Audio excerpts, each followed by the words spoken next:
Morning, all.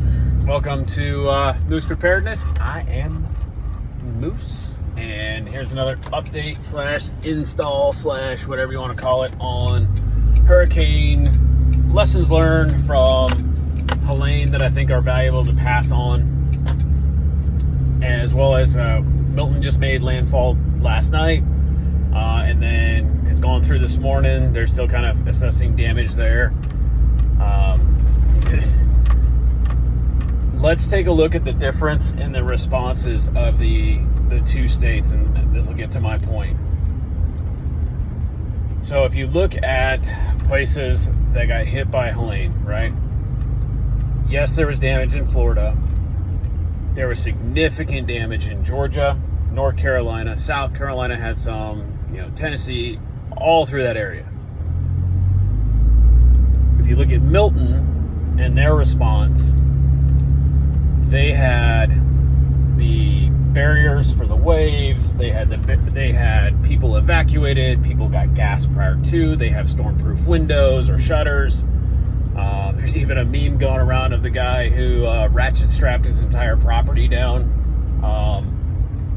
But what's the difference between those two? So it comes down to preparedness and assessing your risks and what you think is most likely going to happen, but also taking into account for what's the most dangerous thing that could happen. So in the Army, if we're planning an exercise, we always have to have a bad guy, right? So that bad guy gets assessed, right? So we have to have intelligence, which means we have to have data. So we have to kind of know what's out there, what we're looking for. And once we get that data, we turn it into intelligence, saying, well, based off things in the past, I think that, or how they fight, how their doctrine is, we assess that they're going to do this. This is the most likely thing that they will do based off their capabilities. Okay? They also have an assessment of this is the most dangerous thing that particular enemy could do. Now, why is that important? Well, it's important for several reasons.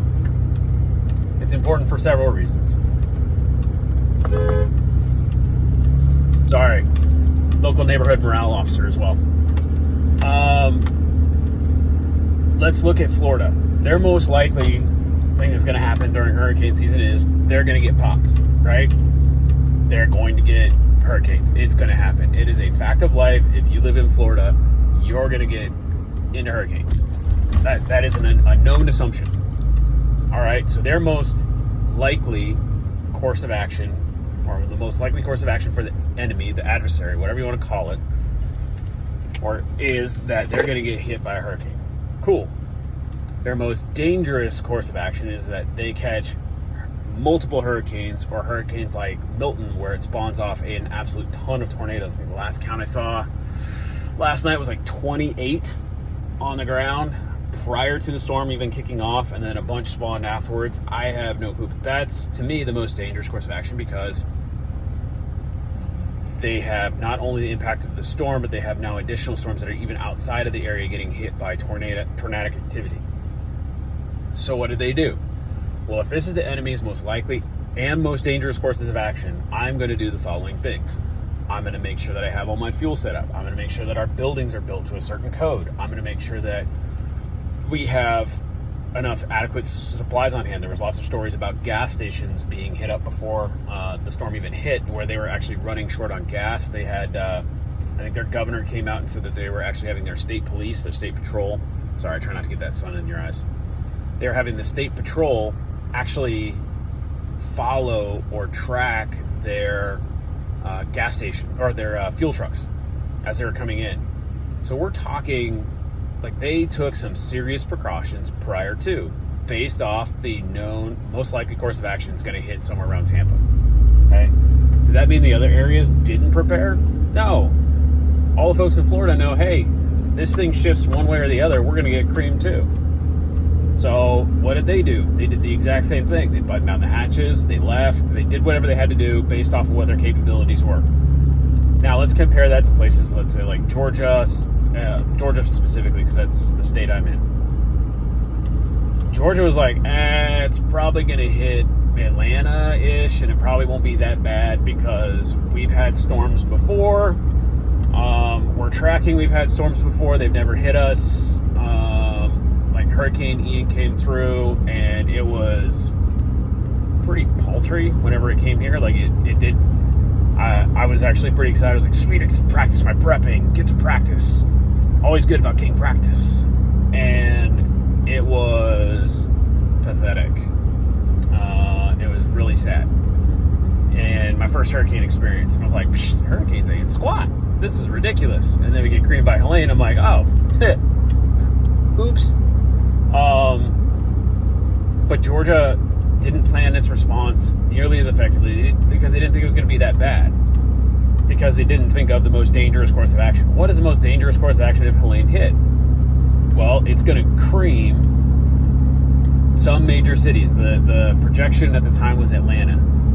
Okay, there are millions of people in Atlanta. I don't know if any of you had the displeasure of going through Atlanta. It's massive. It's always under construction.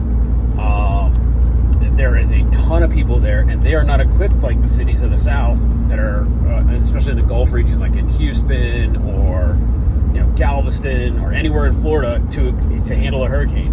That would have been my most dangerous course of action. Now, the most likely is it'll probably miss us, but they lulled themselves into a bit of complacency and said, it's most likely not going to happen, so we don't have to plan for it. That's why I think they were caught so flat-footed, because they didn't really look across the way. And everybody thought it was going to crush Florida a lot harder than it did, and they weren't expecting the damage up further north. And if you take that even further north, places like North Carolina that got just absolutely devastated, they didn't plan for any of that. I mean, who would have thought? Now, I get that there's once-in-a-lifetime kind of things. Like, this is a flood that will never happen again. It will, it was biblical, apocalyptic. It'll never in 100 years, in 1,000 years, we've never seen. Okay, cool, got it. So there's some of that I will cut a little bit of slack on. But at the same time, if we're looking at redundancy or planning for emergencies, they get tornadoes. They get things. They get, some flooding. I don't think they expected, obviously not as much as they got. But their emergency response stuff was, holy crap, what do we do? I mean, there are people up there who didn't have generators, nothing. I mean, even in my local area, people were going out on Saturday. So the storm hit Friday in RAO, and they were going out on Saturday when the disaster is just hit, right? And people are picking up the pieces, and we're going out and buying generators, which then causes a run on generators, which then causes a run on gasoline and gas cans because people need to keep the generators running. So now you see this effect because you start to put these things in place. What does that cause? Well, it causes panic. Why? Because another Army or military accident, piss poor planning prevents proper performance. And so they had poor planning as individuals. Oh, this won't happen. This could never happen here. This will never affect us. And all of a sudden, it did affect them, and now they're having to go put themselves out into dangerous areas. Again, this is where power lines are still out. We don't know if the lines that are down are still on. They've got roads that are barely cleared. There's no internet, so people aren't taking credit cards because you can't run a credit card without internet. Nobody has cash on hand. Well, you can't get cash from an ATM because the ATMs are down. But there's no power. There's no internet. So now they're really in a pickle. There are folks who are driving 2-3 hours out of the way based off of time, not necessarily distance, trying to get out of the area just so they could make phone calls. I have a neighbor, God bless him, he's in his 70s, and we look after him. He's a widower. He drove 60 miles one way to get his morning cup of coffee. He also used it to charge his phone because he had a car charger, which is great. I mean, if you don't have one of those, it's probably wise to invest in one. But think about that statement. 60 miles immediately after a hurricane so he could go get coffee. And here I am. I showed up again. I missed the actual initial storm. I came in late, but I crack open a couple of cases and I'm able to brew him hot coffee on the spot. I did not have to go out into public. And what does that help provide? Well, one, it provides stability. I'm able to stay at home and I don't have to waste precious resources I don't know are going to get filled, like fuel. At the time, again, electricity's down, fuel pumps don't work. That's scary. So my most likely course of action in any kind of situation is I'm going to probably hunker down and wait it out, because people act crazy whenever there's a perceived threat or perceived shortage of things. So my most dangerous is I have to displace. There's a lot of lore and a lot of folks who are like, oh, I'm just going to go bug out. I'm going to go live in the woods. I'm going to go hunt and all this stuff. I was that way too. I'm not denying that I didn't go have those delusions of grandeur, knowing I'm going to go pitch a tent in the woods and live like a king and hunt and fish all day for food. Y'all, if you have not tried to live a subsistence lifestyle, like where you had to shoot your food or fish for your food to eat that day, that is a different kind of living. It is much more difficult. So for me, the most dangerous course of action is I have to bug out. I have to leave my location where I have all of my food, all of my preps, all of my supplies. I have 4 walls that work. I have stored water. You have all these things, and now I have to go. Okay, well, what makes the cut? What makes the cut for me to go? You know what I mean? So that's my most dangerous course of action, is I have to leave, and then I have to find a secondary place. So, okay, so where's my secondary question? Where am I going to? So going back to courses of action, if you look at your life and go, okay, what do I absolutely need to have? What is most likely going to happen on a day-to-day scenario? Odds are probably not a whole lot. If you're like me, the most dangerous thing you do every day is probably driving, which I'm doing right now. So if all I'm doing is driving, and that's the most dangerous part of my day, and I know to miss the times, I know to make sure that I'm not distracted, because I can talk to you on the phone and look down and still drive fine. But odds are most likely my day is going to be pretty mundane. What's the most dangerous thing that could happen in my day? Again, based off of what I'm doing and where I'm at, most dangerous thing is most like I'm going to get hit by a car. I'm going to be in a car accident. Okay, well, what can I do to mitigate some of the risks that I face in that car accident? Well, I wear a seatbelt. Okay, cool, got it. Then what? Well, I make sure that I pay attention, all right? I make sure that I drive the speed limit. I don't, disobey the laws. I have a truck that is ginormous. It is solid steel. I'm probably going to fare pretty well against most accidents, unless it's with a vehicle of equal size or weight, or bigger. So unless I get hit by like a 3500 or bigger or a semi-truck, I'm probably going to be okay, because this truck is just a stalwart beast. All right. What else? Well, I could get injured in that accident. Ooh, there's another one. So I start mitigating my risks by going, I've got a first aid kit in the back seat. I'm not going to grab it. It's right behind the headrest from Refuge Medical. They're a company that's based in the United States. In fact, they have a Preparedness channel. Bear Independent has a channel. That's his company. I've tried to support them as much as I can. They also have a ministry. They're actually out in North Carolina right now. Grindstone Ministries is out doing great things, running supplies up into North Carolina underneath the noses of agencies that don't like people subverting them. I'm not going to mention names, but I have a medical kit that's right there within arm's reach that has a tourniquet. So if I have a massive bleeding on one of my extremities that I can do, I'm good. If it's somewhere else, cool. It's got gauze and I know where everything's at. I've practiced it. All the stuff is set up that I can reach and grab it, or the person that's behind or in the passenger seat can grab it if they need it, because there's another one on my headrest. So I have multiple med kits. All right, what happens? What else? Okay, road rage. You can mitigate a lot of the road rage incidents. But you see what I'm getting at. I won't go down this rabbit hole much further, but it's along the lines of find out the most likely courses of action and the most dangerous courses of action, and then make your plans against it. Now, it is very popular to go, oh, I'm going, we're going to prepare for the zombie apocalypse or the EMP or name your World War III. And I'm not saying you should maybe discount some of that stuff, because, yeah, that is the most dangerous. If World War III hits, it'd be a very, very bad day. Like, no joke.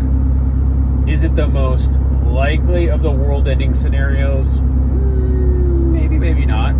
But you got to remember, hurricanes, this is a shit hits the fan kind of moment. This is a without rule of law kind of moment, because for many days, we didn't have police presence anywhere around our area. Why? Because they were trying to fix everything. And then people were running around looting.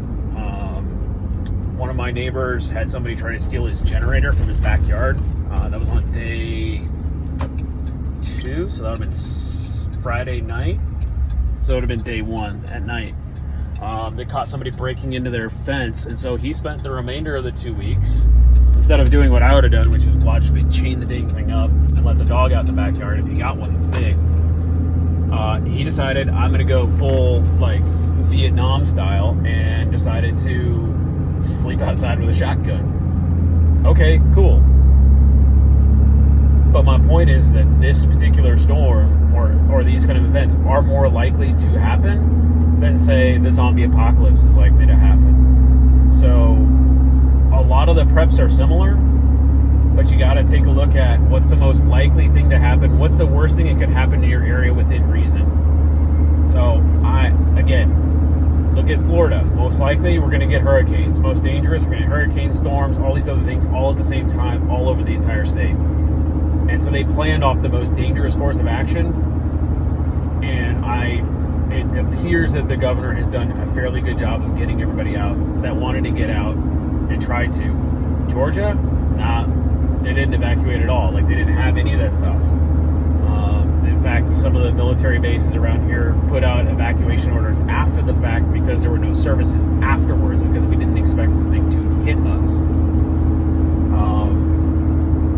Right, wrong, or indifferent, that's fine. The issue is that, let's say I push out an order to get everybody out of the area electronically after a hurricane event. How many people get that order? How many people get that message? Like, there were something creepy. All the AM radio stations in our area were gone. All of them. Most of the cell phone towers lost multiple panels. There was no internet.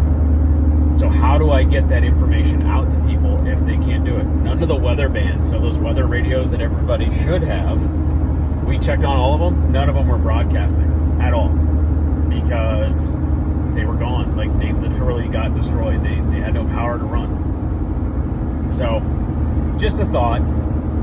So what are you doing to plan for it? I would encourage you to take a look at your area, look at natural disasters, look at crime statistics, those kind of things, and plan what's the most likely thing that'll happen in my day-to-day operation. Most of it is should be mundane, but then how do you mitigate against it? And look at it and actually prepare it. If this happened, can I respond? We're not everybody's going to get robbed at gunpoint. Not everybody's going to get carjacked. But if it happens, what do you do? Do you have the ability to defend yourself? Do you have the knowledge to how to defend yourself? Owning a firearm and being able to use a firearm are mutually exclusive. They're not indicative. Just because you buy a gun does not mean that all of a sudden you can defend yourself in any situation. As somebody who shoots an awful lot, I still improve. So, food for thought for the day. I hope you're all well. If you like the channel, please like, subscribe, leave a comment below if you have any questions or you want to add to if I missed anything. And again, if you think this message will get out to help anyone, I would really appreciate it if you'd share it out and say, hey, check this out, because mom, dad, hey, honey, if somebody's not on board with a more preparedness lifestyle, I would highly encourage it, because just look how fragile our system is. We went from one storm and this whole area went dark. No gas, no fuel, no stores, a lot of the area, no water from one storm. Now take that and add it over anything else in your area and see if you could get through it the same. Appreciate y'all. Thanks again for tuning in. Stay safe.